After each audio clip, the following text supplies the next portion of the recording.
Let's go. Welcome back to Corny Dad's podcast. This should be episode 11, right? Yeah.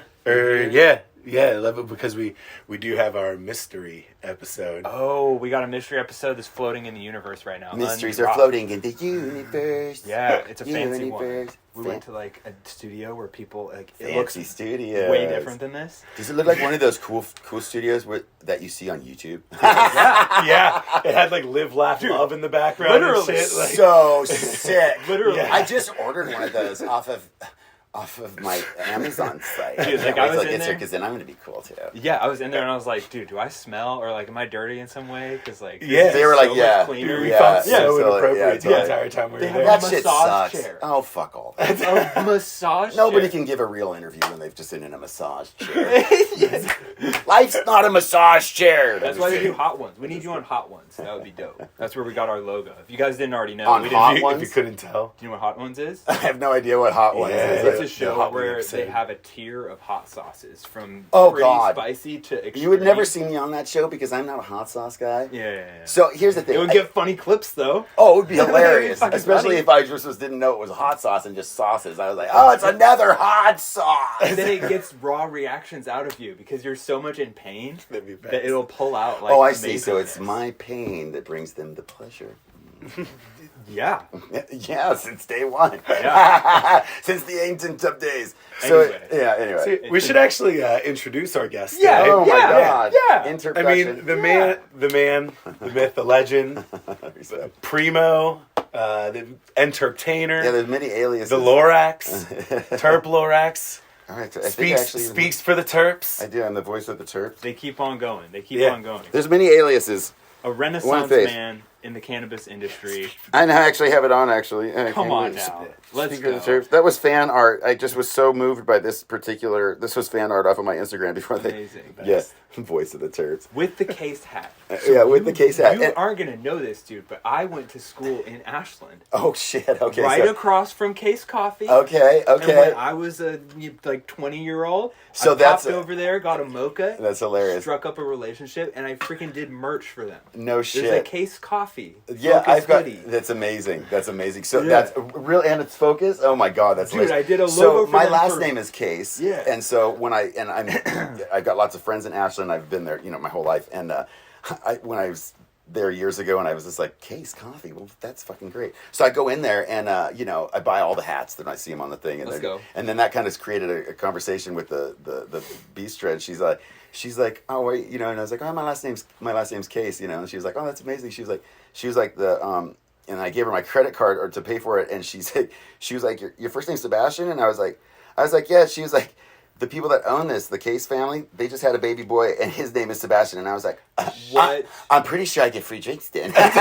Yo, that's crazy. Yeah, Pretty sure yeah. all Sebastian cases Yeah, I'm free coffee from now pretty on. sure all Sebastian cases are free coffee. So anyway, we had a good laugh at that one. When but was that? Because I literally that like was years had ago. That was 5, 6, 7, 8. When they first opened. If it was 10 or 12 years ago, I was probably crossing paths with you, being a little fucker in there. I had my Could art you displayed, imagine? dude. Could I you did a imagine? mural in the bathroom.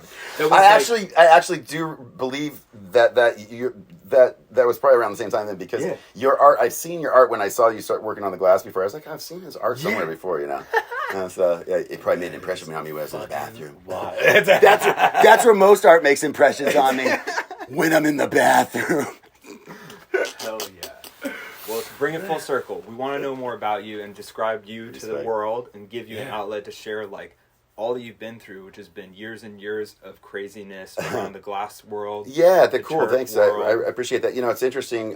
As I've gotten older, I'll be 50 years old next year. I know a lot of CBD in my diet, so people are like, "Wow, you look so young," whatever. I'm like, it's not really that I look young; it's that I have youthfulness. And I think a lot of that has to do with simply. Great genetics, but but really being self-employed, for my whole life. It's obviously the hard road, or the road less traveled, in the cliche sense. But it also is like when you're doing your work, there's no one else to blame but yourself, or there's nothing. When it's up to you to figure it out, man. That is like, that's epic. And so it's like, and it gives everything such purpose and intent, so that I think that is like I owe the path of self,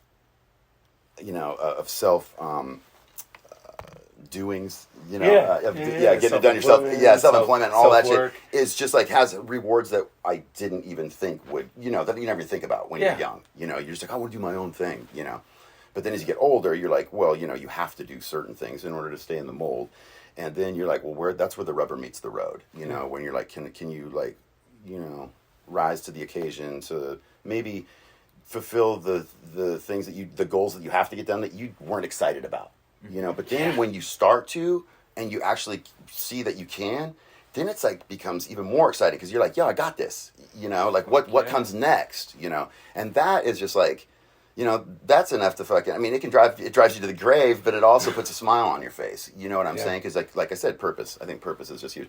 My unique position in this industry is that, I've been blowing glass and growing weed, for over 20 years, and both of these industries are considered were illegal at one point, and so that's what gives these the weed, because if the weed was just treated, if it had never been, there was never war on drugs or anything like that, none of us would be here right now. Like you wouldn't be able to recognize the weed leaf from an oak leaf. You know what I'm saying? Because there would never have been like this stigmatism. It wouldn't have been created into what it is by pressure makes diamonds. Cited. So it's like over time, it's like here we have like, quite literally, and I'll just take this straight to the point, but quite literally the healing of the nation, and I'm not a Bible thumper. I don't want to come across as like I'm going to start preaching Jesus and all these things, even though I'm very spiritual and I do have a certain like almost religious belief. But, we have come to such a point as a whole of society in the time that we're living in that, like, everybody's like, oh, what are we going to do? What are we going to do? Well, like, ganja is part of the whole answer. And it's not just smoking it and getting high. No, it's really reincorporating ganja and weed and everything that it has to offer into society, full injection, as much as alcohol plays a part and all the other drugs that are truly have an influence that we see. And not only is its influence seen and felt, it's negative. Okay, it's negative. No one has ever bragged about what they did drunk. They'd laugh at themselves and tell stories, but no one brags about that shit. No one. You know what I'm saying? Yeah. Because, like, in retrospect, it was stupid. But, like, getting high has been, like, it's not just weed. It's, like, getting high. That has been given a terrible definition by the people that... modern culture. Modern culture. It's like getting high. There's nothing wrong with getting high. Like, getting high means you're higher than where you were, and what is higher contains the lower. But the lower doesn't contain the higher. See? That's why they hate it so much, because it's like... They never been high. You know what I'm saying? It's like there's nothing wrong with it. It's like I'm high right now. And what did I say before I fucking started this shit? I was like, I got shit to do. About 10:30, let's fucking crack a whip. You know what I'm saying? Because it's just like, it's like when you first start getting something, when you start getting high, you start doing something new, you're not as good as you are when you practice a little bit. So they're scared, you know what I'm saying? And sure, I'm generalizing. There's different, there's specifics for every situation. I'm never talking about those. I'm literally always generalizing. I'm just like, generally speaking, it's just like the whole thing when they legalize it and now it's legal and they're like, what are we going to do about people driving? I'm like, dude, this has all been happening since it wasn't legal. Like, what the fuck? You think I'm like, everybody was just as stoned driving before than they are now. You know what I mean? Like, it's just it's weird how, like, in denial the people who are supposed to be in responsibility of controlling things are. Yeah. Like, controlling, but, are just, they're in a completely different world. They don't even, it's like the people who build the bike paths don't ride bikes, and the fucking drug counselors don't take drugs. Yes. And it's just like, fuck out of here with all that bullshit, dude. That's wild. They're not even qualified. You should have people with experience that actually know what the hell's going on. Well, that should be a priority. That just seems like a prerequisite. PRIMO for drug czar. Absolutely. Legalize them all. That's the only way. I absolutely, if I'm the we're voice on of our the way here in Portland. We're really close. close. But we're not. That's a give up. What they've done is because they have not provided the resources that people need to do legal drugs responsibly. What they've done is they have eliminated the responsibility from themselves and created more crime because they've said small amounts are now legal, which means and what that really is you guys, is cops are tired of doing things that are boring. Like regular people. They are sick of giving tickets, so they have cameras do it now. They're sick of giving fucking people, pulling people over and maybe getting their finger pricked by a fucking needle or dealing with somebody who should literally... So what do? They just fucking give up.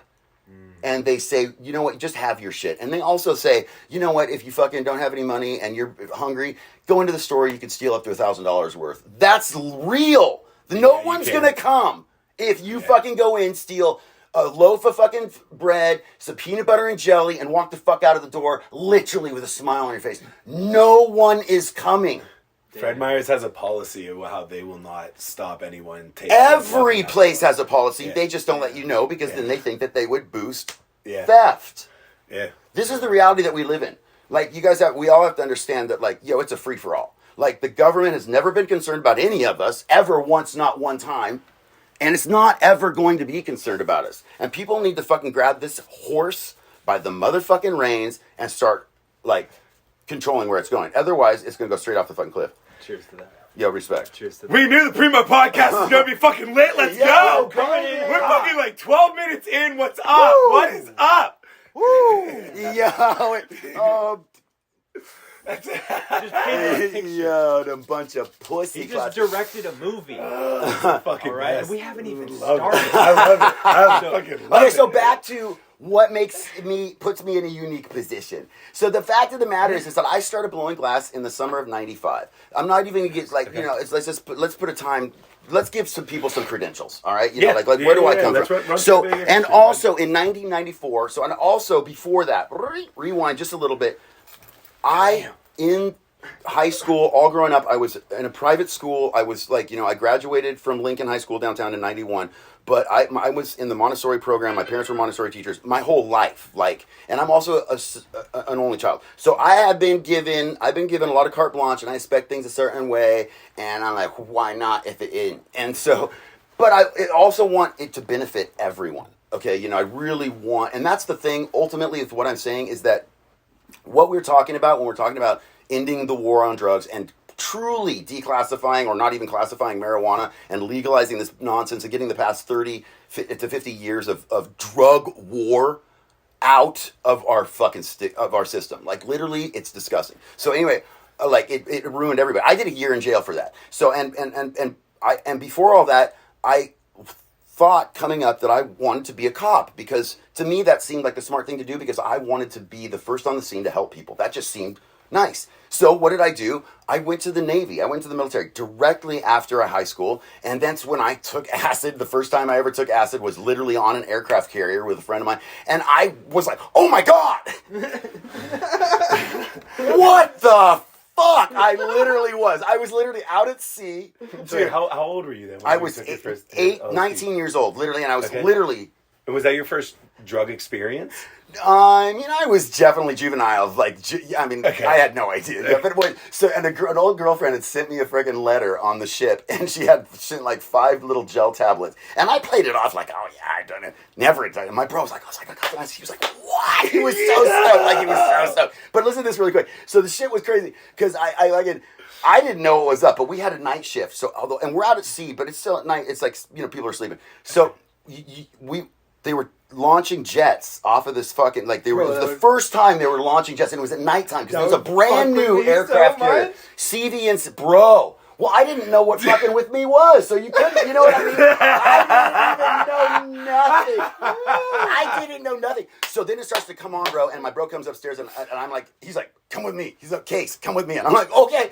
And so we go up to the fucking Vulture's Row, and it's where you can watch the jets, right? Okay. And it's nighttime, and we're literally 30 miles off the coast of the Bahamas, and and on this huge aircraft carrier, CVN 73. You look it up; it's massive. It's fucking huge. And so, dude, these fucking F-14s, and I'm coming up hard on on gel tabs, my first time ever. Why? And I'm like, wow! And there's nobody. It's just me and Mitch on this giant ship, but they're doing launches. So this F-14 launches off, bro, and I swear to God, when it put in the afterburner to launch off, and it's fucking 300 yards of fucking fire came out the back, and I was like, oh my, Holy Mary, Mother of God, where the fuck am I? I literally was like, I could not believe where I was like, this is so fucked up. Oh It my God. was so fucked up. So about not too much longer, I was out. I was supposed to be in for 4 years. I did 2.5. I didn't get an honorable. I got a general discharge. Whatever. Everything was great. But I did go into the military. I had a great experience. It was fucking lit. There's a lot more about that. But that was like, yo. Fucking wild. Yeah, That's so not that an was... aircraft carrier. First trip, first trip was so it was huge. So and then I started smoking herb after that, and I knew like there's actually a recording on a fucking like a tape, when I went to the brig for fighting at one point on the ship. And in there, they're like, what do you do when you get out of your case? And I was like, I had already known because I had smoked weed. I started smoking weed like 6 months prior to taking the acid or whatever. And I was just so like, oh my God, this is amazing. And that's a whole story how I got turned on to weed too. But oh, Jesus, I wouldn't even last an hour.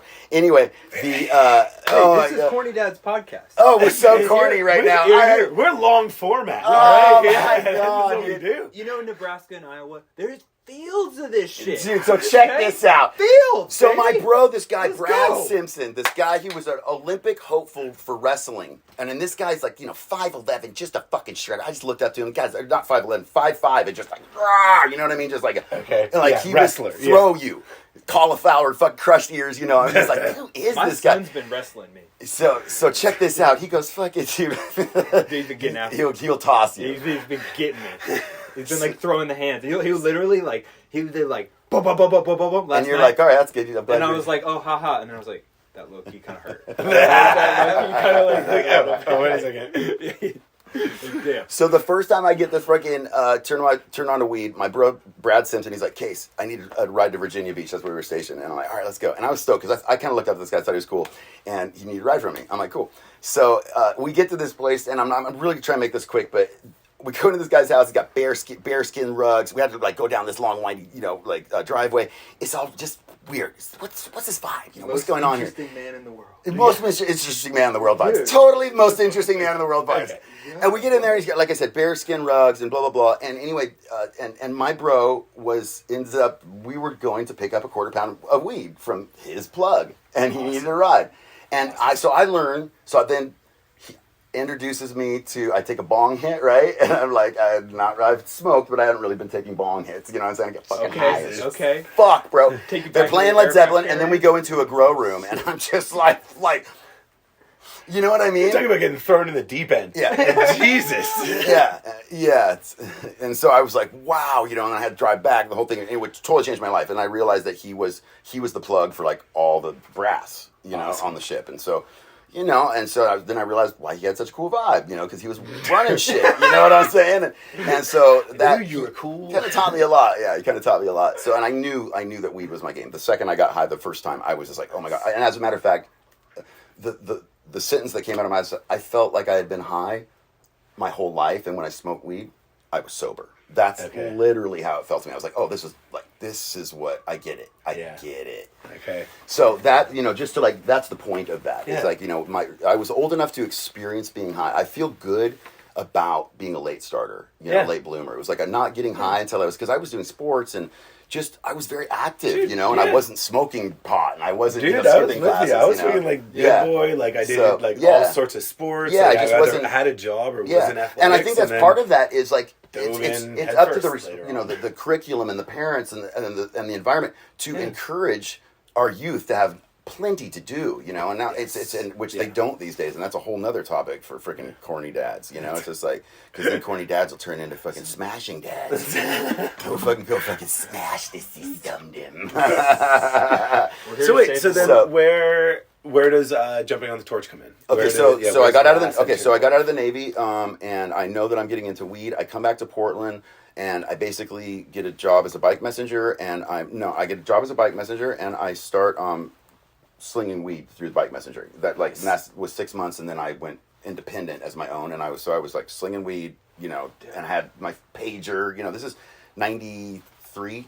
94, 93, 94. Yeah. So, and I was, and that in Portland's a small city. And eventually, that's why we're sitting here, because everybody knew me. And that's, And so it was like, it just made perfect sense. I knew that I wanted to get as close to marijuana as humanly possible without being kinky. You know what I'm saying? Sometimes. I was like, I really wanted to know everything about weed. I was like, this fucking plant is amazing. I used to use the analogy, if I was a caveman in the woods looking for freaking something to eat, and it was August, you know, and I spent... you know, and I see this fucking plant, I go and I'm like, you know, and I would throw it on the fire. Like, this weed is the shit. You know what I'm saying? Like, this plant is just like too amazing, you know, and it doesn't take like anything to know that. You can just see it, and it's just a gorgeous plant, like highly evolved. And so I just wanted to get as close to it as possible. And so, you know, I ended up growing some, and it went really well. And it was the first time I grew was the summer of '94 in my parents' backyard in Portland, and it was all from seed, and I had no idea what I was doing. I started four plants, and all four ended up being female, and I harvested not only weed that ended up making it into high times, but I harvested like 4 or 5 pounds, and you know, weed I was getting like $3,800 a pound back then. So I got like overnight I had like $25,000, and I was like, and I had my girlfriend with me in fucking early '90s. In the early '90s. Out, yo. We went to fucking Hawaii. We lived there with my friend over there, and so then in Hawaii I ended up meeting Terrence McKenna. I get turned on to DMT by Terrence McKenna before he passed away. That was like an absolute life changing, like absolutely insane moment in my life. And me and my girl stayed over there for 6 months, and then we decided to have a baby. I was like that was conscious. I was like, do you want to have? And that was epic, because it was actually when I smoked the DMT that I saw that I was going to have a child.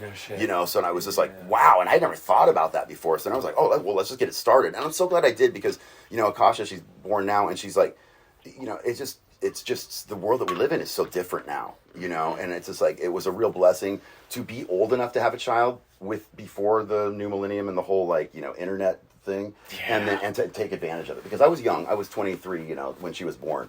So, but I just am so grateful now. It's just like to have such a powerful relationship with her, you know. So we want to know about the first time that you saw that awesome sweet substance in the flame. Awesome, in the flame. Okay, like so you came across to someone's house, and you're like, "What the fuck is that?" Okay, well, I'll tell you the first time I saw a glass pipe that it actually reconstructed the way I thought about inhaling marijuana.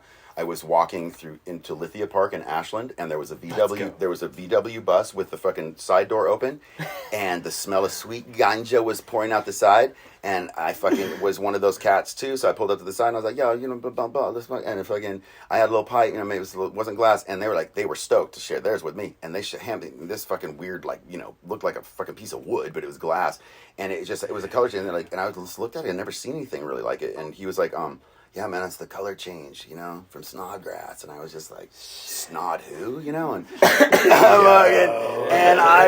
and it was awesome. And so that was I had now seen it, and I was like, that's crazy. And then and I never really stopped talking about it, or was looking for one then. Not even 2 months later, I was back up in Portland, and I was at Saturday Market, Satmar. And I fucking literally, it was a packed day, super nice. I'm eating an elephant, and I'm fucking living the dreams. It's so sick, dude. I'm just like here at Saturday Market. I'm like, I know I'm in the right place at the right time. Show me I'm working. Show me what you're doing. And bam, I run into my old roommate. His name's Jim Barber, and he's got fucking 2 small bongs. He's a big guy, 6'3", and he's got 2 small, like 32 mil bongs coming out with little mushrooms on the end, and he's got them in between his hands like this, and he's like, glass for sale, you know, like that. And I'm like, Jim, fuck, he's like, Sebastian, I'm like, fucking great to see you, bro. Like, we had a great relationship. You know, it's been a while since we've seen each other, and just fucking ran into each other. And yada yada for a second, it's like looking at, he's looking like a statue of fucking Liberty holding these bongs, you know. And I'm like, oh, those are fucking cool, man. Where'd you get those? And he's like, I fucking made them. And I was like, shut the front door. You know, and fucking, he was like, yeah, do you want to learn? And like he said, we always like chilling out with each other. I was like, do I want to learn? Fuck yeah, dude, I want to learn. And so fucking, that's what happened. You know, so he lived in Vancouver, which sucked because I had to take the bus. But there's nothing in the world that I would ever take the bus for. That's what's so crazy about telling the stories even. Holy shit, I took the fucking bus. I'm sure my folks gave me a ride a couple times. But you have to understand, there was nothing. There was no standard had been set. And that is what I loved even though I didn't know. That's why I loved it. I mean, this is a brand new industry that's being created. We don't even, we're just like moths to the flame, like quite literally. We're like, oh my God, that's cool. That's fucking crazy. So check this out. Picture this. Welding glasses, like goggles that you put on. Because what is a didymium lens, okay? Yeah. Okay. A bowl push, carbon graphite. What's that? No, we use a door hinge for a bowl push.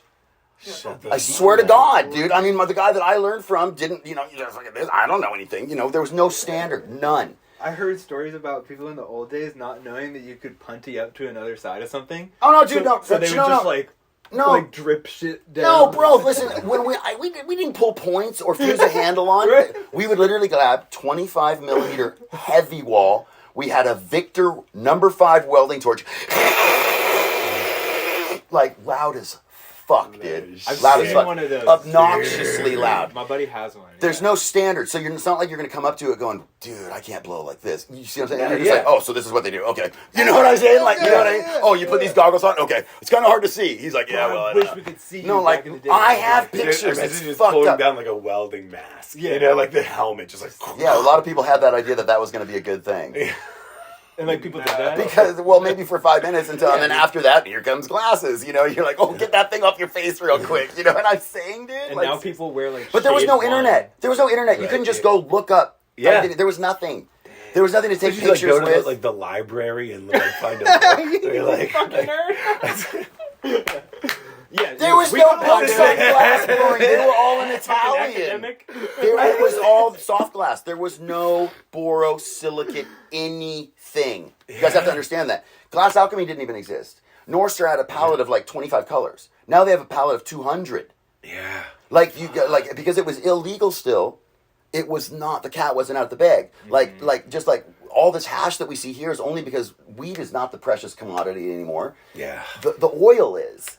But like you go to Jamaica and pounds are still $5,000. People ain't fucking making hash. You know what I'm saying? So it's like you have to like. Pushing a 5K pound. Yeah, right. Yeah, and that's what people How about don't you recognize. imagine It's like, washing like a yeah, fucking 5 guys. designer You're like, do don't raw, fuck it like, up, man. Don't fuck it up, man. 5K in. You do Don't fuck it up, man. you do a fucking ghost wash, nothing comes out. Oh and my they're God, just you're like bomba clot. where am I fucking? Dude, it's seriously like, you I was gonna fucking eat for the whole year. The fuck? you're done. You're absolutely Threw it done. in water. Oh my God. You're absolutely done. Selling rosin chips for like hella money. $100 for a bag of rosin chips. So it was like there had been a Damn. bunch of You're glass coloring. blowers really starting out, and it was like summer '95 is when I got started, and so how I got hooked though was like, so I did that thing with Jim for about 2 maybe 3 weeks until I felt like I had absorbed what he knew, and basically what it was like. Let me just give you the 30-second run through. Take 25 mil heavy wall with the Victor, get it hot, fume it with silver, 4 lines of color, take a marble rod, rake it's called marbling when you go side to side over the color, and then it kind of drags the color to the point. And we do that back and forth, dig the marbling, all 4 sides, melt it in, pull a lollipop, take it off with tongs, done. That's a spoon pipe. I mean, it would take a while. It's fucking. I mean, you're learning glass, Yeah. But it's this, it's this right here. Yep. And this is an inside out for it. So. That's what we started with, and it's been an epic evolution ever since. And it's been really great to see, to be at the beginning, because, I've really seen it all as far as like it's and what, like I said, another thing that really gives me my unique position is because of my relationship with herb too, and the way that herb and glass are union, and there's a super like really one helps the other, and so it was like. I was there at the beginning of that, and then glass alchemy starts to come in 2000, and glass torch technology starts to come in around 2000. You really started to see the market starting to like, oh, things are really starting to happen, and and there was Smoking Glass owned by Lance Parker was on Hawthorne, and he fed a lot of us. He is because of him in particular. Even Darby, I remember him being down in Grants Pass, and he would send up his glass every once in a while when he just needed to make some sales. Scott Deppy sold his first $1,000 piece that we had ever seen through Smoking Glass. Wait, so I gotta ask, if you're referencing Depe and that time of the glass Yeah, industry, yeah. were you around or did you experience when he sold the Take Me to the Mothership for $13K? Because I read about that. Absolutely. So here's the thing. Okay, no, it's 100%. So the mothership is that the one, that's the one with the rainbow foot and the alien sitting on mushrooms. I think it's that because there's a bunch that have the rainbow shit, but it's the one. Okay, well, so the reason that the reason that there's a bunch with that rainbow shit is that him and Marcel did a video, one of the first instructional videos, encasing Dicro, and they used an entire 4 feet of marble rod that nobody had ever fucking seen that before. Wait, when you say marble rod, you mean 8 mil? Like no, like 26 mil. Just 3 torches on it. Just like nobody'd ever seen that before. Like, and they got like 6 pounds of fucking this Dicro marble. And no, it was insane. Marcel, dude, I've known these guys since day one, bro. Marcel, fucking horse dicks. It's insane, bro. No, it's crazy. It's just ridiculous. It's a really amazing video. And fucking, like, I remember when Marcel sold his New Year's piece at the freaking, what was it, on the Millennium Show in New York, like for, $5,000. It's a huge fucking thing for the glass industry. Yeah. You know what I'm saying? It fish coming around and everything like that. There's definitely been milestones for borosilicate, and I think that that's really where, my particular passion for storytelling shines, because I have there's 2 decades of insanity and evolution. You know what I'm saying? And I'm, everybody knows me and I know them. And Scott, I mean, we all go way back. I mean, I've got pictures of me and Darby at shows in 2000. Like at reggae shows. We're family. But that's also another thing too. In 2010 or 12, when I had to make a decision if it was gonna be PRIMO or glass, that was a real moment in my life, because I had been doing glass for so long that I wasn't about to let it go. But weed was always, I had to be honest with myself, and weed was always my first love, and I found glass through weed. So I didn't want to deny that I was this artist that had this vision. I didn't want to say that, it's like, oh, I have to follow. But and I don't have any regrets about the path that I chose and making PRIMO. But people now know me for PRIMO, and then they find out that I blow glass, and they're like, oh wow, it didn't always have to be that. It could have been the other way. But I was honest with myself, and but it was amazing and I took the PRIMO route. But it was crazy, because after I started doing that, here I am making really good money doing extracts. But all of a sudden, my boys are making $50K for Eugene's like there's some real money being made off of glass, and it was just kind of. I was like, wow, are you fucking serious? And a couple times I've asked myself if I had stayed in it, so that people knew who I was. How much would I have gotten for my glass? But then I don't entertain those thoughts. But it's really interesting because it's really all right there. They grew together. I mean, for instance, just you'll absorb this a lot with the glass. Everybody listening about the glass. In 2006, 2007, I was working for Glass Alchemy for a couple of years. I worked for them making the color. I was basically managing the floor, and I also they sent me around the country to teach classes for them. And that was epic. But it's like, I know the color inside and out. I literally made it from batch. I know the formulas from the majority of all of them, which gives me, more insight to when I'm talking. I could be like, well, actually, I do know what I'm talking about. So where was I going with that? Well, you're just talking about the different ripples and waves in the industry. So what I've kind of could hone in on is throughout these different milestones, since you've been in it for the depth of it, what was it like? If you could take us back and help us understand what you were feeling, the stoke, the trials, the tribulations that sort of came up when those glow ups happened. Let's say, you're living your life and you, through the grapevine, hear about Marcel selling a ripper of a piece, or things are like that. Those are always just always, because basically you don't look at it, you don't take things personally when you are in a community. You know what I mean? I saw everything I see everything that happens in the glass community affecting, everyone. Instagram is such a huge, I hate to launch forward to it, but it's really interesting that what social media creates for an artist, because they're forced to look at everybody's work.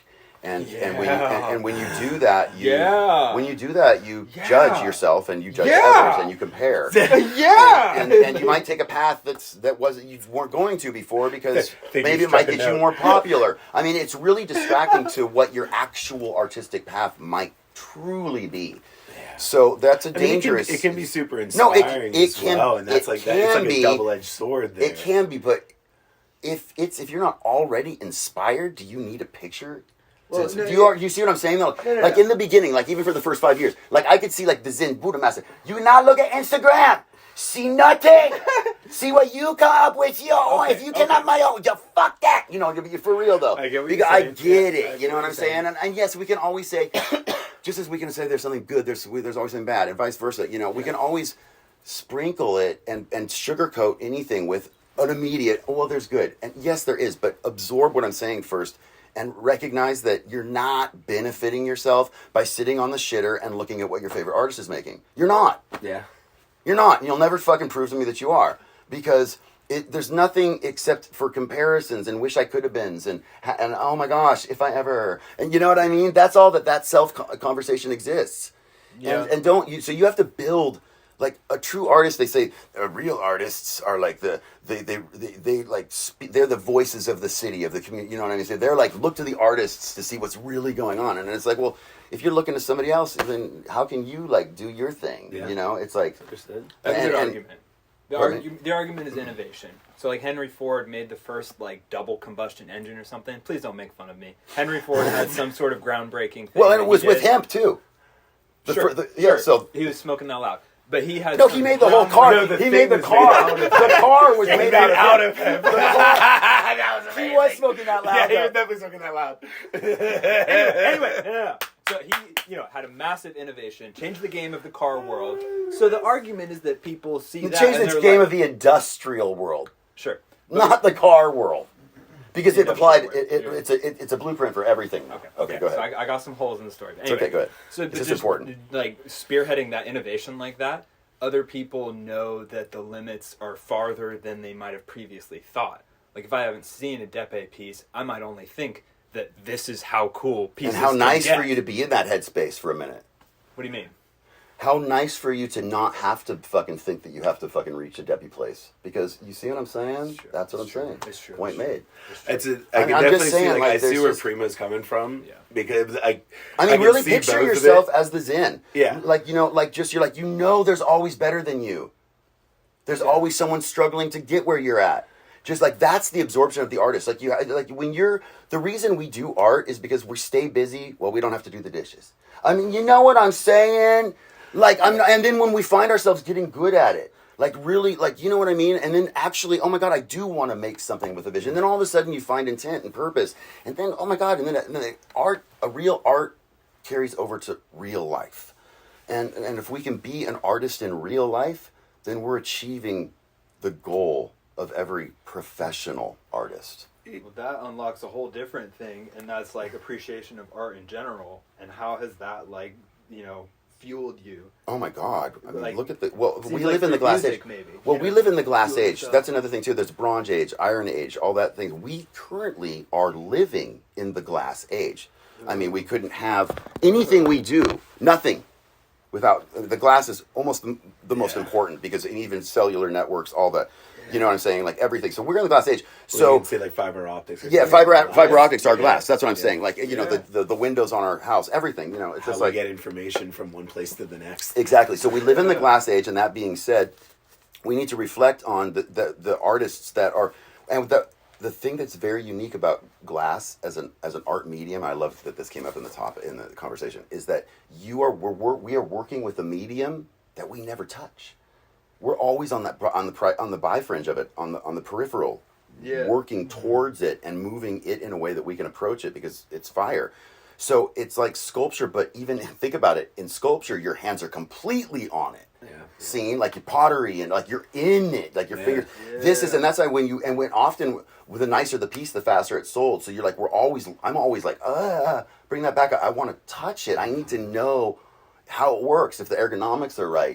I just want to touch my work for a little while. Yeah. It's like we're making things that people put their mouth on. You know what I'm saying? I love saying that. I'm like, dude, I make glass that I make shit that you can put your mouth on. Think about that. Like, I got to be, you just want that je ne sais quoi, because you don't want something like, I rubbed it here and I put it there, check that out. I don't want that on my fucking glass. Some people do, and that's fine. There's always going to be that person. But like I said, generally speaking. And so, glass is like, it's it's a ways and a means. It's just like there you are making this thing that you're not touching, and the 50% of your time is spent getting it hot enough to even make. Yeah. You know, it's like you are 4 hours a day, maybe more than that, whatever. But if you're on the tour for 4 hours, you know, you were blowing glass 2 hours. Yeah. You see what I'm saying? Because the other two, you were getting it hot. And I mean, you know, those numbers aren't exactly right, but whatever.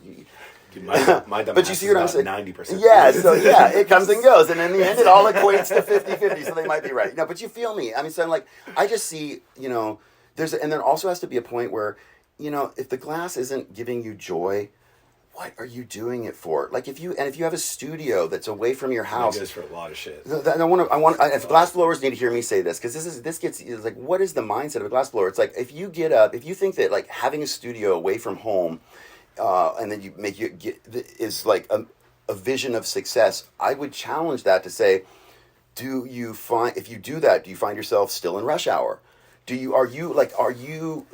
If you're self-employed, are you making it work for yourself in a way that you don't complain about mundane bullshit?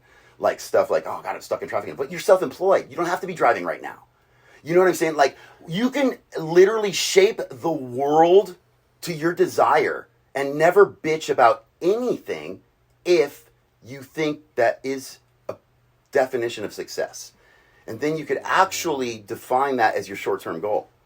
And you could actually practice until you make perfect your daily routine. Because in life, the only thing you really need to know is your fucking self.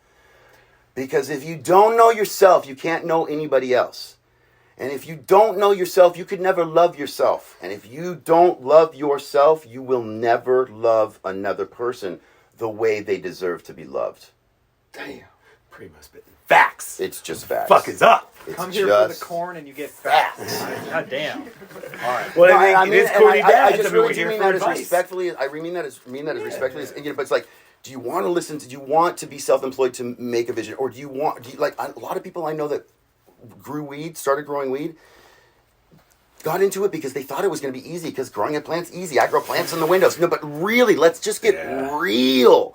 You know what I'm saying? Like, I was a sick grower. No, dude, it came easy. Maybe you have a green thumb or whatever. So a lot of people, but then as the industry grew and then it became legal, a lot of those people got confronted with the reality of, were they really cannabis growers? And how much were they willing to troubleshoot to make it?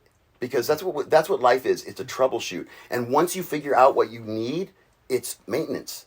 Yeah. It's maintenance. Because if you don't fucking oil your gears, you'll grind.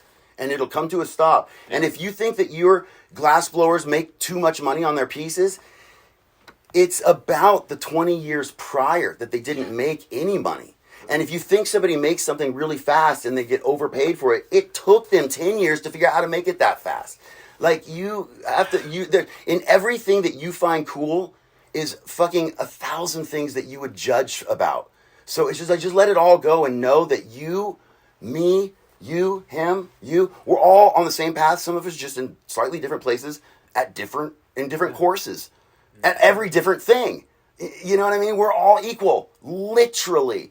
Some of us just have more experience at other things than others, and vice versa. And the glass is how art is how you can show how much experience you have. That's what glass is. So if you can agree to the rule that success doesn't happen overnight, then fucking strap in and get ready for the ride of your life. Because if you literally fake it till you make it, Getting chills. It will be epic. You will put a smile on your face when you don't want to.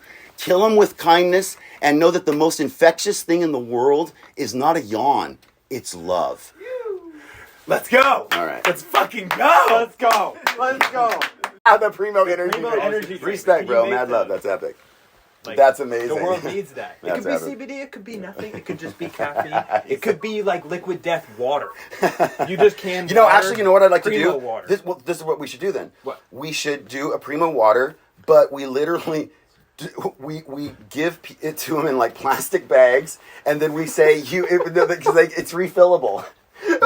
I don't know. We need to eliminate the plastic bottle thing. No, bamboo. Listen, we need to do something that incorporates. If you want water, and then they can come in and they get the PRIMO. They do refills at the store. That's what I'm saying. That's what I was trying to go to. Gotcha. I was trying to say we need to get away from the plastic bottles. I didn't mean to say plastic bags isn't a thing, but just something refills, glass bottles. like refillables. Like for instance, if I was a legal cannabis industry where you could get my shit on the legal market, I would have a thing where you could return like a 5-cent deposit on the canisters. Like and that would be with the dispensaries. In order to carry PRIMO, they would have to agree. When the people brought the thing in, they put the thing in the PRIMO box. They get a credit for as many are returned. You're speaking my language. And that is the only way it goes down. Because let me tell you, when motherfuckers put a gram of fucking extract in a 250 gram glass fucking plastic bottle with all sorts of fucking nonsense, they are not OG. They are not. They have lost their motherfucking way. They do not even know where the fuck they are from. And they can fucking tell me. I'll tell you straight to your fucking face. Shots fired. Shots fired to the fucking house. Oh, bumbleclots don't even know. I'll tell everybody. But my thing is, I'll also tell you what you're doing right.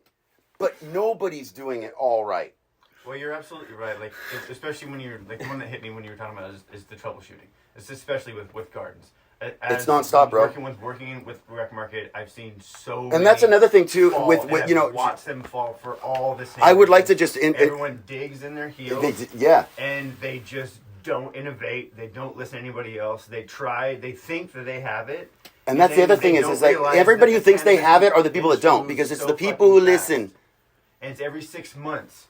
Oh, yeah. There's a new hype, and if you don't follow that fucking train or do something to counteract it, you're losing. You absolutely losing. But ultimately though, it's a strain game. And I will say, bottom line, it's a strain game. Talking about like a deposit back or something like that, I've seen that happen too. And encouragement, and they all fail because of one reason. What's that? The person that's in charge of doing that is not steady picking it up. I understand. That's why you have to give it. That's why you have to give an encouragement. They see us throw it away because no one ever follows through to actually. No, but that's and nobody ever will unless they're getting paid. Exactly. That's what I was just going to say. You have to give encouragements. There has to be something. And so let me tell you right now, these companies. Hold up, listen to this. These companies that are charging $70 to fucking $100 for a gram of fucking hash. Oh, trust me, they got enough money to fucking put incentives in. Single source motherfuckers charging fucking $80 for a gram of rosin. You know who you are. You know who you are. You know who you are. You might both know who you are. Fucking great God, Nick, I know you, bro. I know you, bro. Like, you can't fucking fool me, dude. The opinions expressed in this interview do not reflect podcast LLC. I know you, Bo. I know you. And remember, I said it. Just because people say they're single source, that doesn't make them cool. See, PRIMO is a multi-source. PRIMO is a multi-source extraction hydrocarbon service. This is what you have to understand, because as a grower of 15 years, I knew that growers would not have time to take on hydrocarbon extraction, because that is growing weed is a full-time job. So, and why would you want to extract your garden once every 3 months? You wouldn't. So that's where PRIMO comes in, because why? I always got the weed since day motherfucking one. Okay? He's giving the keys to the game, guys. So if you want to extract, the first question you have to ask yourself is, do I have access to flower? All the time. Not just come Croptober. Like in the middle of March. It's like a stacks on the wall. Just, you know what I'm saying? And if you do, then you might fucking fall in suit with that. But a lot of these extractors today have never grown. Well, that just makes half the man. You know what I'm saying? Because the thing is, you really need to know what it is you're extracting in order to extract it the best that it can be extracted. You know what I'm saying? Is it a purple plant? Is it a fucking sticky hash? Is it a gummy hash? Is it a fucking green plant? Like, what's going to happen? How are you going to make the best possible outcomes? You know what I'm saying? Greasy or sandy on your is it that greasy or is it that fucking gummy? What you gonna do? Is it yummy? You know what I'm saying? Grow your weed for the method of extraction. Absolutely. You grow it. And now, because to extraction, you have a plan. We've reached a place in this legality game that fucking hash is legit. But I'm here to tell you that, like, yo, it's this hype game with solventless and its price and all that stuff. That's our next podcast. All right. Well, I'm gonna level the playing field about hash in general. This is worth bringing up. have you ever considered dropping your own podcast? I am right now. It's actually called The Podcast. Let's go. I'm shooting. Thank you very much for bringing it up. Let's I go. haven't dropped it yet. I figured I wanted to have like 3 or 4 episodes ready so that I wasn't always pressured to make one. But yes, I'm very much doing that. It's called The Podcast, Primo's Podcast, and it will be broadcast live from On the Pod. I will be sitting on a big pod. Let's go. Let's get it. Let's go. So So yes, and so thank you for asking about that, and thank you for your interest in this. Shout story. out YouTube channel. You've been posting. I have. YouTube recently. YouTube Sebastian Case, and Instagram is entertainment, and then also SoundCloud is Sebastian Case as well. It's definitely been I just released my first instrumental album on SoundCloud. It's called Eclectic. And then, and I'm working on my first album with vocals that hopefully drop by the first of the year. Let's go. So I'm super stoked and Renaissance very excited. Man, dude. Renaissance man. Yeah. Yeah. Where can people buy your glass art? Right now, I'm also working on the website. Usually my glass, I like to stockpile it, so I've got a lot of it, and so when it's time, the people will know. I actually just have been spending time figuring out which is the best website. There's so many options and stuff. So I've just recently decided on which one's the best, and I'm just trying to get it fired up again. I had a website for the longest time, but then Instagram pulled my account, and so then my announcements weren't going out to anybody, and so I just kind of let it dwindle because nobody was using it. So I'm trying to revamp everything and catch up. Yeah, cool. And I really appreciate the interest, and this is encouraging me as well to keep it going. So. Yeah, dude. So tell the people what are you working on? What's the new hot shit coming out of your glass studio, or what you want to come out? Yeah, so right now with the glass, it's sometimes so I have an idea of what I think I want to do, but sometimes just because I'm open with the glass and its course, and sometimes I get more excited about a project that I didn't think I was going to be as excited about. So right now I'm just working. Yesterday. Yeah, so right now I'm for instance, I'm working on these marijuana leaves. Yeah, we're trying to get a close up, but check him out on his Instagram for pictures and shit. Because I'm so busy extracting right now that I try and it had both front and back, but I try and make time to blow glass, even though I feel like right now I have to keep blasting. So when I find something like this that I can spend only 30 minutes on, but I get so much satisfaction out of, and I could never have enough of these. Yeah. So this is right now and I've got trips coming up and stuff. So it's when I get on the torch, I'll sit down and make 5 of these, in a day or whatever, and I'm feeling like that's pretty good, because it masters technique, and I really enjoy it. So that's even as glass blowers, that's what you want to find. I've always had a deep admiration for so many of the glass blowers. Let's just bring up Rhino is the first one that comes to mind because he makes the duckies. I've always, besides his work being epic, it's just always blown me away how many little fucking duckies he can fucking make and keep going. I just have never been that person. The half-pipe ducks. It's amazing. With all the ducks. That's what I'm saying. I'm that's the discipline in your artistic, in your artistic day, rewarding you. It's like making all those little ducks, man. I could never do it. Well, yeah. So let's bring it full circle. How do you think he's felt about ducks throughout his career? Do you think every time he's stoked and never? No, he's not. bad? But he believed in it to the point that he kept doing it, and that's that actually is the point. Because if you can find something that you believe in, and that belief just keeps you you never even question it. Yeah. That is a no-brainer. That is what you want. And then ride it like a wave. Don't think it's going to be the rest of your fucking life either. It's going to be 6 months. But get to know the feeling and become familiar with it so that you can get on it, hang 10, and maximize every wave that you want to ride. Because that's what art is. It's like when you get an idea, it's like a radio transmission. And you're not the only one who gets it. Other people get it too. So if you don't act on it, then in 6 months, you're going to see your idea that was received by someone else come to you through Instagram. And you're going to be like, fuck. And that's your self-conscious telling you, I need to kick myself in the ass and do what I think about because, oh my God, there is something there with extremely potent value. Wait, did you make some hot shit and then see someone else do it 6 months later? No, I've had the thoughts of doing certain things and not do them, and now those people are like, for instance, I literally, and this is, whatever. But if you're an artist listening to me, you'll know that this has happened to you because it happens to me. I fucking, when Coyle first put his monkey out, I was like, oh my God, because I literally was like, gonna take the monkey route one day. I like made a That's face, so and dope. and they just are. It's like the Damn. thing about the monkey is that at the very end, when you push the nose up, that's what makes the monkey. It's like it fits itself to glass very well. The oversized arms, the disproportion. It fits it, and he's Coyle. He's a fucking artist. Like he's a trained artist. He knew he couldn't go wrong with what he had. Yeah, it's like making drippy pens. Bro, you can't go wrong. Yeah, the glass looks drippy. Yeah. It's like, and and that's another thing is like, when you approach glass, the best thing to do is to let go of what you think makes good glass, which usually to me is proportion. Like I'm proportionately nuts. So if you want to be a good artist, let go of proportion. Like, and how do you let go of proportion? Well, for me, like if I was making like a frog, one of his legs would be like, twice the size, but that's just it. If you like are making a human figure and you're finding yourself hitting a roadblock at getting things the right size, what you do is you start with the smallest application of the subject you're making. Okay. So you would like make the eyes. You're like, I really want the eyes to be good. So what's the smallest I can make? And then that gives you your proportion. Now, if you make an arm and then it's smaller than the torso, fuck it. So you're that guy who makes, you stick it on the torso anyway. That's my point. Like, it looks wrong in your mind's eye. But once you do it, it takes on a whole other thing.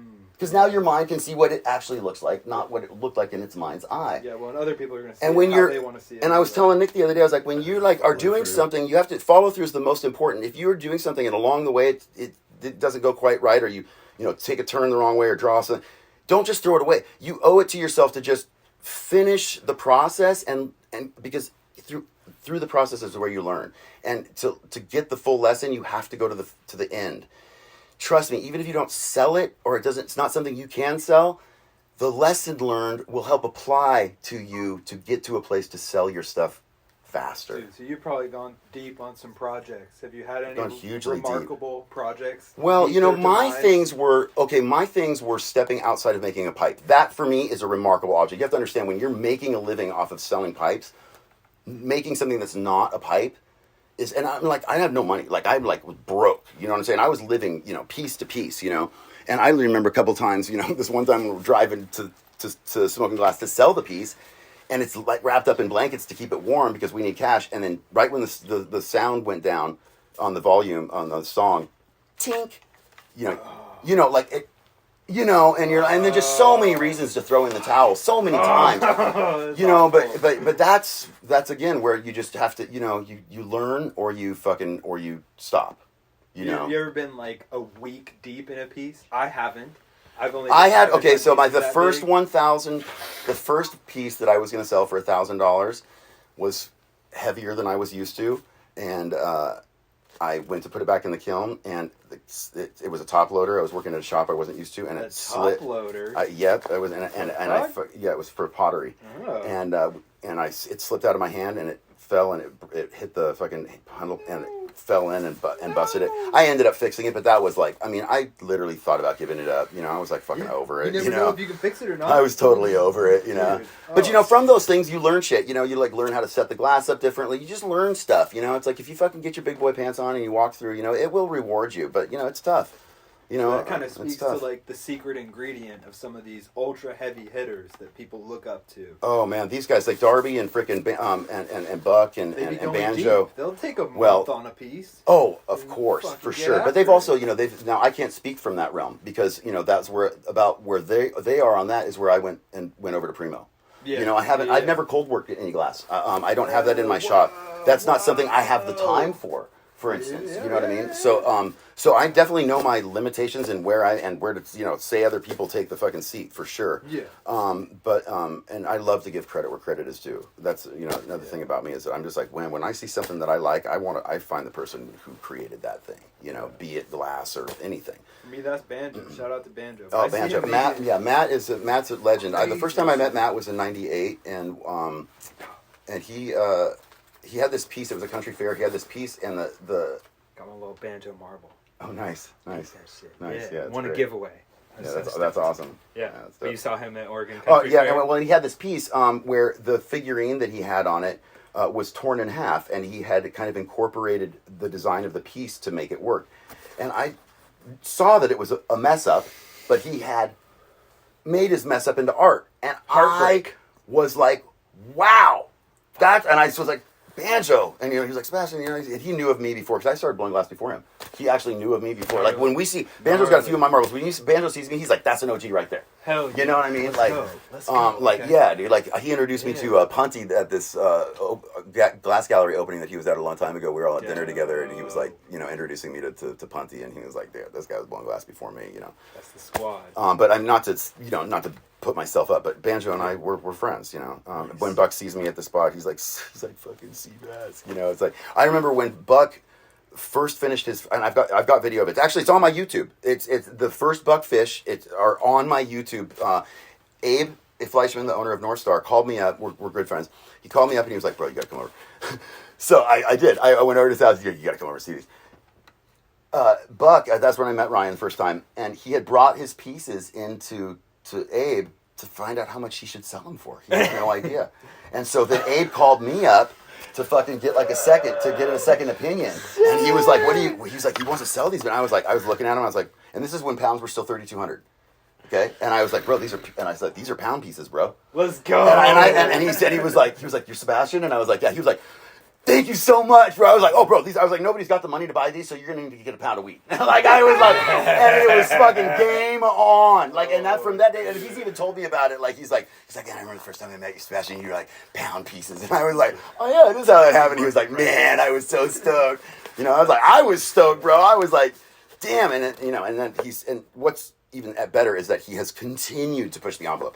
Buck has never stopped or found a place that's been comfortable. He's the most least complacent glassblower I know. He has never found a niche. Never found a niche. I heard through the grapevine that Buck Glass goes through 2 liquids a week sometimes. That when he's doing it before a show, absolutely. Bro! 2 Bro, liquid tanks. 4 people can last like a month on a liquid. Yeah, for sure. No, he 2 in a week. Yeah. Single person. Well, he never turns. The torch never gets turned off either. He doesn't have a foot pedal. He might be over here looking at it. And it's just like story. You're ruining the story. Yeah, totally. You can edit that part out. Yeah, come on. Yeah. You just ruined the story. You brought reality right into my fantasy story. Damn it! It's just sitting there sweating. It's like a big out of place sofa. His dick is a mile long. It's like a sofa right? in a like, fucking in a studio room. Yeah. You're like, dude, are you sure you got room for the sofa in here too? Fuck. You're like, yeah, dude, it's perfect. Just step over that to get me something to drink. So, like, when did the game change where you started seeing people bring said pieces? Like, hey, I'll bring my buck glass to your house. That's right. Okay, that was when the Pelly. That's when Pelly's. Okay. Oh, actually, this brings us back to where I got sidetracked on the last point. I'm so glad. No, this is super crucial. Right. Okay, this is crucial. Yeah. This actually, this was junction. 2000. Respect, bless. 2010. Wait. Let's welcome on Nick Wick. Nickenheiser. One Nick is now replaced by 2 Nicks. One Nick is. Shout out to Nickenheiser on Instagram. He's been spectating and throwing us game here and there. Respect. Now he's on the podcast. Okay, I remember really where I was going to go with actually, and it was where. Okay, so it was how herb and glass are in a relationship with each other, and it's so epic when you look at around 2010. Slightly before, but really the game started to change around 2010 when the oil game and the prices of glass really, if you were looking at it on a chart, you'd just be like, boom, prices this year fucking just skyrocketed. Super formative time. My point is that it's amazing. We've all watched, we all constantly and currently are watching marijuana reinvigorate itself, through new breeds and hash and just new different consistencies, new smells, that stuff. It's an expansive thing. Very expansive. New. But we had hit kind of a ceiling with pieces and how they could be made with flour, because flour makes smelly bong water and it has a constricting resin, which means, and so when oil came in, it reinvigorated the glass scene in a way that nobody ever could have thought would happen. Whoa. Because it allowed for small constriction and the water didn't have to be changed, which are the 2 most essential things to a functioning rig. Yes, and even when the water is changed, it's way less of a problem. It's not offensive. That's and it doesn't resin up, so it empowers glassblowers to make things on a small level, but still, because everything can move through it. So this right here was like Weed's way of saying, let's keep this rolling. Yeah. Because it's like, and then a whole new generation comes into this, not ever even knowing that's. But like, dude, for this, that's like, when I started collecting. Without the oil, you can't have that shit. Yeah, I probably bought a pendant in 2012, Toro in 2012. Okay, see, so you so like you so got I missed into the it. whole first wave that you speak of. Yes. I only know the second wave of oil shit. You're right. And that's what I and like. so there's a full absolutely, absolutely, and it makes perfect sense. Yeah. I mean, oil, you think clean too. Yeah. You know, it's not just there's no real convenience factor is obviously not in oil because I mean, look at how we do it. There's nothing convenience about it, but clean is the underlying subliminal message when we're doing concentrates. That it's healthier, cleaner. That's what a concentrate is. Mm-hmm. It's clean because it has to be because there's more of what you're looking for, which means there's less impurities. Better extracts, Papa John's. Yeah, straight up, Papa Primo's. Papa Primo's, let's go. Can you do a Papa Primo logo where it's Papa John's, but it's just the drip. I guess it's just the drip. But if you made the logo of Papa John's. Oh, but that was on like my pizza boxes when I was doing pizza boxes for slabs. I think I was the first person to do that. Everybody sees that now. They're like, "Oh my god, that's so funny, pizza boxes." I'm like, "It's not funny. It makes sense." Like, how else am I gonna fucking carry these slabs? You know, like. I remember when oil first came on the scene, before we had rigs and everything. We were just basically putting attachments on. The swingers and all that. And everything. It wasn't until your homie told you like, no, that one's for oil. You're absolutely that one's right. for flowers. They do not. And then we started mix. Red Hot. I mean, there was just such a learning curve, a huge learning curve. I mean, bro, as a glass blower, I used to make before I was making BHO. I mean, I was making solventless all the time. Sure. But we didn't have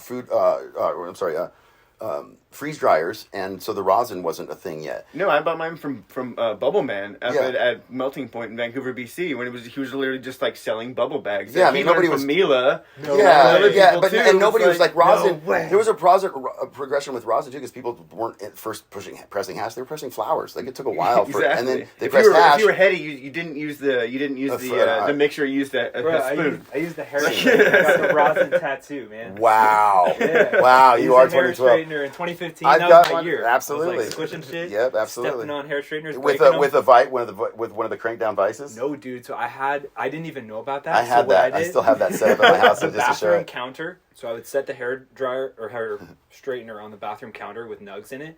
I would have my homie hold it. I would stand up on the counter, use the ceiling to brace myself, and like fucking smash down on it. You were tech. Wow. Amazing. Short ceilings help. Squishing that white fire OG. That's how I broke them too. Is that also when you bought your first roll of parchment paper ever? Probably. Revlon was like Revlon saw a spike in their hair fucking pressing sales. There was one that wouldn't go that would stay at like 200. It was like the low temp one, and it was really hard to get. Whenever they had them, I was like, buy them out because I had plenty of money. 30 of them, we'll get 26. Then people started to just rip them apart and take the paddles out. Bro, it was amazing. Make them in their own things, like put multiple ones together. But yeah, you gotta recognize that, bro. So like the oil changed the glass game. It empowered glass blowers to fucking keep blowing glass, literally. Yes. Like, it was bongs. Yeah. And then that's another thing. So in 2002, this is another thing that gives me a little bit more je ne sais quoi with the glass, is that in 2002, when Operation Headhunters and Operation Pipe Dream went down, and the FBI dismantled Chong Glass and JBD. JBD. The lead glass blowing artist, David Popowitz, was hired by a guy up here to start a bong shop. That bong shop hired me and Ukiah, another glassblower who had been blowing the longest here in Portland at the time, to study under David Popowitz and learn JBD style, which was epic because, I'd already been blowing glass 10 years, so that's why they picked us, because they were like, we want the most experience to learn. So they gave us a good paying job. We were in there. It was extremely hard work. And Dave showed us how to make JBD style. So, and then I spent the next 3 years of my life only making bongs. Because for instance, when I went independent again, then it was like I could make something that nobody else could make. You know what I'm saying? Audio's still going. Gotta tickle the camera. So I was making somebody else that nobody could make, and then Lance, the guy who fed me all those years by buying my glass, I started working for him to because he had a bong line, and I was the decorator, and he had a lathe maker. And then Sleek, Anthony, do you know Anthony? Sleek Design? Yeah. So Anthony and I are friends for over 20 years. When Anthony started Sleek, before he even had a name for it, he called me up and was like, "Yo, I want to start Sleek. You know how to make the bongs. You want to work for me?" I was like, "Yeah." So him and me and Dre started sleek. It was always his baby. Is that Glass by Dre?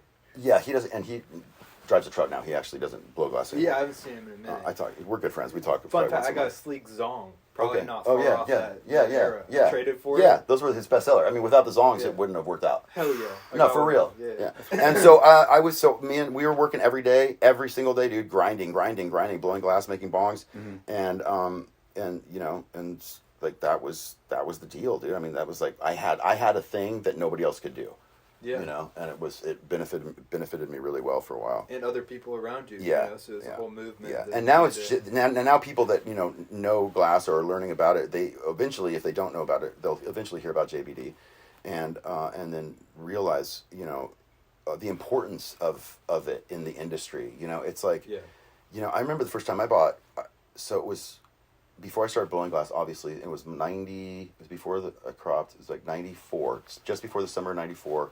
And I spent $300 on a Precision Dave glass. Do you know Precision Dave Rooster glass? So he's here in town. Wait, is that Goldstein? Yeah, Goldstein. Yes. Okay. So Goldstein was out at the stash out on 182nd or whatever there. Yep. So that was the one place you could really get like heady glass. That and Third Eye. Dude, shouts out fucking Smoking Glass too. I haven't thought of that place in a minute. Well, bro, Lance was my Third Eye family, when, dude. when the above there was like popping and stuff. So let me finish this really short because I got to get back to my kiln. Yeah. But just the thing is, I always lose my train of thought so easily. Oh shit! Now what was I fucking saying? You were talking about David Popowitz. Oh, so this one day I'm getting ready to go start my. I had to go to work. My bros got some time. I'm like, bro, here's $300. Go get that fucking bong we looked at. Takes the bus. He goes out to stash. And you don't that was like spending like $10,000. On a bong, like $300 in '94 on a piece when it's weed is still totally illegal was nuts. Reckless. Reckless is a really great word for it. Yeah. So he's like, really? He goes out and gets it, dude. So this was, and I've got a picture of it on my refrigerator at home. But it's literally it's a double perk with an ash catcher, and it's got a defibrillator inside, but it's all rubber grommet. You know what I'm saying? Yep. Okay, it's $300. Now check this out. I get this piece, awesome piece. Everybody's like, "Fuck, you're the man." Blah blah blah blah blah. A couple of years go by. I end up dropping it. It breaks the wine foot off the bottom. Okay. But I'm blowing glass. So I'm kind of like, okay, well, then one day I'll be able to fix this. So now, but I've only been blowing glass for a little while. Now I need a case of glass. Oh, it turns out Goldstein's this guy I could go buy glass from, right? He's right down the street. Okay, so I go down there, and I'm like, oh, Goldstein's the guy who made my fucking pipe. So about a year later, after I'm like the one person, because like this guy's a very angry Jew, right? He's like, you have to, like, I fortunately was always good with him, but like a lot of people. Referring to Goldstein? Yes, like if you're not on his good side, he does not like people. I have like no personal experience other than people telling me. He will cuss you out. He will straight cuss you out. No, bro, like he will. But I don't know. And the reason that he likes me, so check this out. The reason he likes me is this one time. So I've known him a year. I'd be super timid. I'm just super newbie. I come out, I've got like, a couple of things of glass. He's just like, it's a pain in the ass. And I'm like, hey, Dave, I wanted to ask you really quick. I've got one of your bongs. He's like, everybody's got one, And I'm like, no, but I broke it. He's like, everybody's got one. You buy another one. I'm like, no, but I spent $300 on it. He's like, oh. He's like, oh, you got one of the nice ones. He's like, all surprised, right? And I was like, well, yeah. And I dropped it. I broke the foot off of it. I'm not good enough to like fix it myself. I was just wondering if it's something you do. He's like, yeah, bring it in, right? So I was stoked. So I bring in the piece next time I need glass, Did right? you have to clean it furiously? Oh, yeah. He was like, make sure it's spotless. That's what I heard. And it was, Totally. it was No, tired. fine. Like you hadn't been using it. Like it was just sitting there. Yeah, I've just been sitting there, broken. Right. So, I mean, I had used it forever. But so anyway, I take it back to him, right? Leave it with him. Another 6 weeks go by. I go back and get more glass. He's like, oh, yeah, I've got your piece. He's like, now, a little something I got to tell you. Dude, this is hilarious. He fixes the piece, right? Okay. It's chucked in the lathe. He said, going to take it out, pop the chuck, slips. Falls out. Fuck. Fucking whole piece lived, but the top mouth piece breaks off. The whole piece lives? Whoa. Yes. What? Whole piece lives. You drop it out of a lake? Whole piece lives. What? And fucking the top lip breaks off. So Okay. what does he do? He fucking takes his matching new color of it and coil pots me a new mat, and it goes from this red to this purple fake. Let's go. And he puts a brand new. So the original ash catcher was one that was top to the bottom. Puts in the upgraded super tech ultra reverse where he bowls down here and it has to travel up, but it goes through. There's a Maria with a screen stuck in right here. No fucking shit got into your water, bro. Okay. And he explained it to you. He's like, I am the inventor of this. Don't let anybody. Just as I am the inventor of the lollipop pipe, but I can't prove it. I am the inventor. I created this. He didn't want anybody to go, you make it. I'm a glassblower. I'm competition to him. That's what we call living in a state of lack. It's amazing, bro. In a state of lack and fear that other people are and gonna he would be like, take "This what's is yours." mine. I made this. Don't let me see you make it." When there's And he's enough like, pie "And you for have to be everyone. very happy because this is the best on the market." And I was, dude. And that thing was That's legend. pretty lit. Legend. But he wasn't. He's not the type of guy to be smoking down in his shop, right? Was it No. like? Was it kind of like? What was his No, shop? if you like? got in his shop, dude, it's like Like- any glass shop, super cluttered. Uh-huh. And then the most cluttered area is his office. Like any glass shop, bro. And remember, Who's any the- of these glass shops that you see that are like Yushin's, you are seeing segmented areas. You are seeing a prep thing where they're like, sure, on Thursdays we clean up because on Fridays we do videos. You know what I'm Sure, saying? Like, sure, it's like that. sure, It's a sure. concerted effort, is what I mean. It's not an everyday thing. I like a clean shop. Oh, I love a clean shop. keep yours did you pretty clean? did you watch my video on how to clean your shop No, I day to day will. on YouTube? I will. I'm a fan of cleaning shops, though. So I people have, who I, need it most. are yeah, people I who have, don't. I have my tech. I have a tech for doing it because it has to be. Once it's a certain point of clutter, it's actually distracting. You know, What's so. the peak clutter you've encountered? Peak clutter? Where like you When you cut your- came to someone's place, Oh, and then you're like, oh how the fuck God! do you Oh, I'm live so like glad. that? That's amazing. I'm so glad. Okay, so Like, what are you doing? This Like, bro, I won't say his name. He had a thing. He had a thing in the scrap glass where you're pulling off little scraps. It was literally like, okay, so he's like sitting like this. He's like, he's not like upright, underhand. He's like, this type of glass blower. Like I look at him and I'm like, dude, the glass is literally kicking your ass. And like, there's a mound of scrap in front of him. Now check this out. And there is carbon soot, like a snowstorm. no way. On this fucking thing, yes, like a snowstorm, like it's all like thicker and because that's all, and it's landed on the glass, Whoa. and then So like piss bottles, Piss everywhere, like all like Gatorade bottles of piss with lids on Whoa. them, like everywhere. And I was like, dude, get the fuck out of here. And my bro came in with a fire hose. I'm not even kidding because I made it into a bong shop, but literally I was like, I'm not working in there. I can't work in there. And my bro John was like, don't worry, Bass. I know. Just stay out, Bass. I got this. Bro. Yeah. Piss bottles? Piss Whoa. bottles, What the like fuck is that? 100 of them.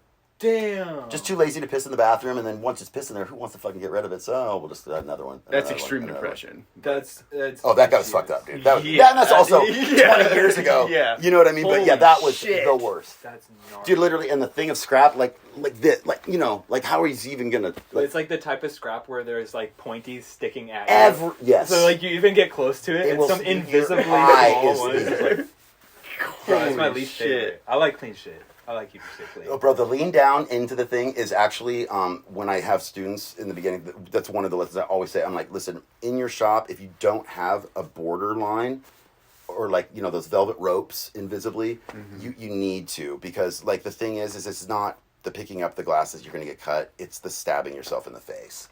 It's like, you have to have a safety zone and you have to move at a certain speed. There is no reason when you're in the glass studio to ever move so fast that you could knock something over, or you know what I mean? There's just a way to be in the glass shop. You notice it when And you're it's- around people who have done it Yes, forever, yeah. like people like Yushin. It Yeah. doesn't matter if he's around expensive pieces. I've seen him not be around expensive pieces and treat them like they're expensive. Yeah, there's just a way to handle Like someone stuff. Yeah. handed Yushin a piece to examine, and it was not an expensive piece by any means. But this is the And way he holds glass. Dude, he was so respectful of Yeah. it. You would have That's what's thought it up. was super That's expensive what's because up. he was just like super careful. And that's another thing too, is that glass blowing should be, once you start realizing that this is something that you're going to do, you need to think about it in the long term. We want to do things without furrowing our brow.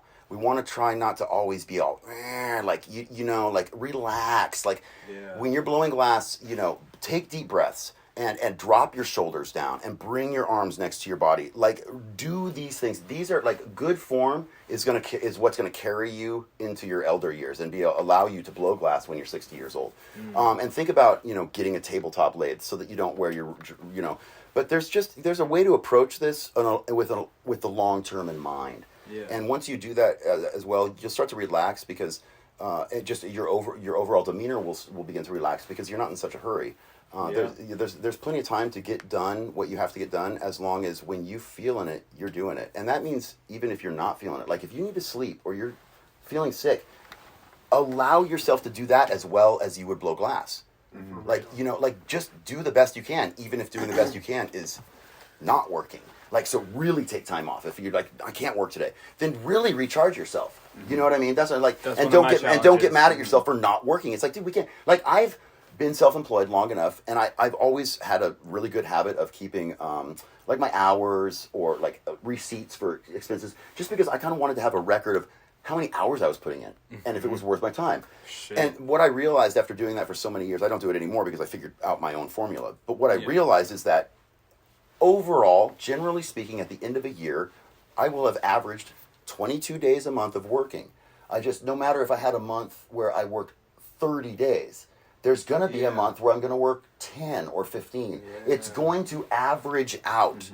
And that average out is what you are as a worker. And then that gives you, what do I need to improve on if I want to retire with X amount of money, or you know what I mean?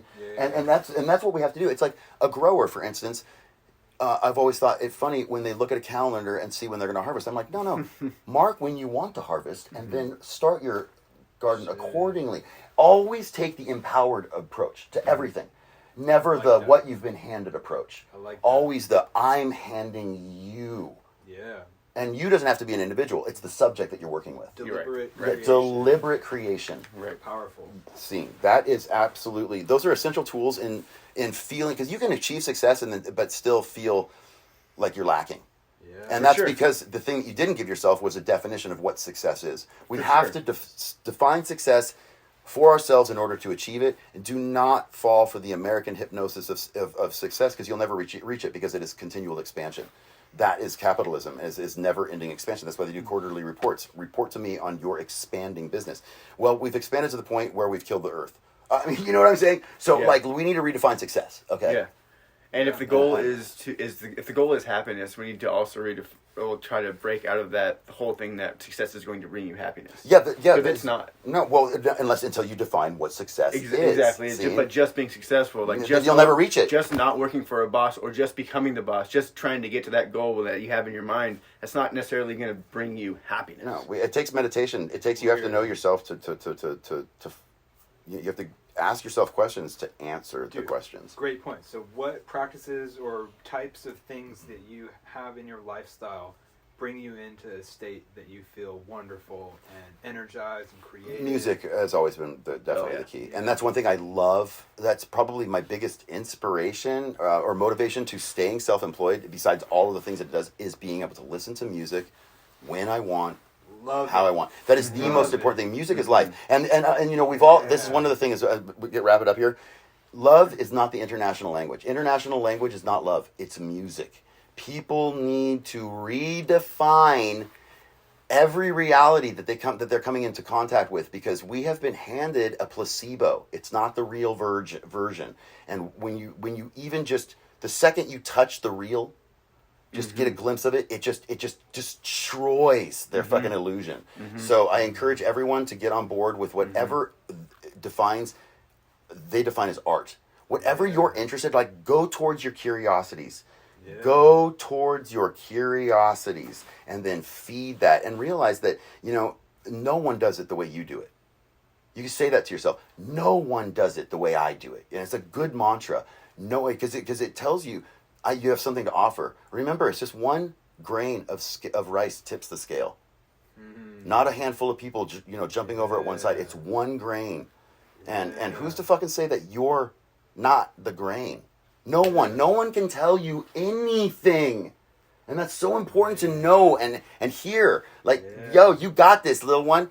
Go on out there and get it. You know what I'm saying? Man. All right, y'all. Yo, it's been fun, bro. That's enough game. Our camera went out, so you're hearing me on audio only. Mad respect. You guys are fucking lit. But I'm super thankful for our guest, PRIMO Extracts, a.k.a. Entertainment. Seabass, thank you for being on, bro. My pleasure, and I really much respect. Yeah, much love. Thank you.